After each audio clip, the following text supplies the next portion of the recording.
রাজধানী ঢাকার সব ওয়ার্ডে জমায়েত এবং সব জেলা ও মহানগরীতে জমায়েত কর্মসূচির ঘোষণা করেছে আওয়ামী লীগ। এই মুজিবনগর সরকার গঠন না হলে আজকে আমি নির্দ্বিধায় বলতে পারি 9 মাস যুদ্ধ করে বাংলাদেশ স্বাধীন হতো না। আসসালামু আলাইকুম। 8 ডিসেম্বর রাজ্যে বাংলাদেশ লীগের বিশাল বড় সমাবেশ আয়োজন হয়েছে। সেই সমাবেশে প্রধান অতিথি হিসেবে এদিকে বিজয়ের মাস উপলক্ষে আগামী দিনে আওয়ামী লীগ মহাসমাবেশের আয়োজন করতে যাচ্ছে। এই সমাবেশের প্রধান অতিথি হিসেবে দায়িত্ব পালন করবে দলের কেন্দ্রীয় নেতা সোহেল তাজ।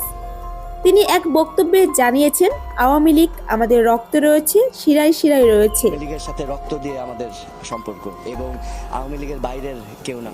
আমি আওয়ামী লীগে ছিলাম, আমি আওয়ামী লীগে চিরকাল থাকবো। ঠিক আছে। সো রাজনীতি থেকে সক্রিয় না হলেও মনে প্রাণে আওয়ামী লীগ এবং মনে প্রাণে বাংলাদেশ হয়। ডাক পড়লে আমি সাড়া দিব।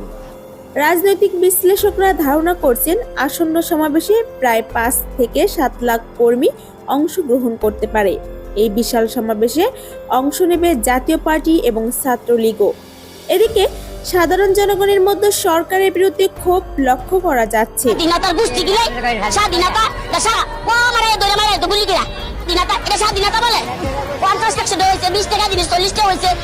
সরকার ভাতে মারে নাই, 60 টাকা কেজি খাইতে পারছে, এখন 100 টাকা হইতাছে।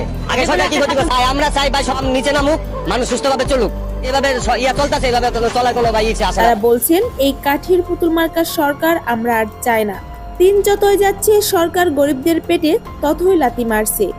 গরিবরা এখন অনাহারে দিন কাটাচ্ছে। জনগণের দাবি দ্রুত সময়ে এই অবৈধ উপদেষ্টাদের অপসারণ করা হোক।